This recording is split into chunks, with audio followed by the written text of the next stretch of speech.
नमस्कार शेतकरी बंधूंनो, ITCमध्ये तुम्हा सर्वांचे हार्दिक स्वागत। मी ITC प्रतिनिधी ऋषभ चिखले आज आलो आहे संजय भुसारी यांच्या शेतात। यांच्या शेतात आल्यावर आपल्या निदर्शनास आले की कपाशी पिकाला आता अतिप्रमाणात ऊन तपत आहे, त्यामुळे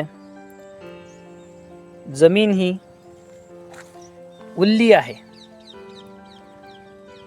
जमिनीला भेगा पडत असल्यामुळे पिकावर खूप मोठ्या प्रमाणात ताण पडत आहे। याच ताणापासून आपल्या पराठीला लवकरात लवकर नियंत्रित करायचे असेल तर आणि लवकरात लवकर आपल्या पराठीची ग्रोथ करून फळे लवकरात लवकर मोठी करायची असेल तर आजच होमोब्रासिनोलाइट 0.04% WW प्रति 1 ml 1 लिटर पाण्यात मिसळून फवारणी करावी। असेच नवीन व्हिडिओ बघण्यासाठी आजच ITC मार्स ॲप डाउनलोड करा, सबस्क्राईब करा।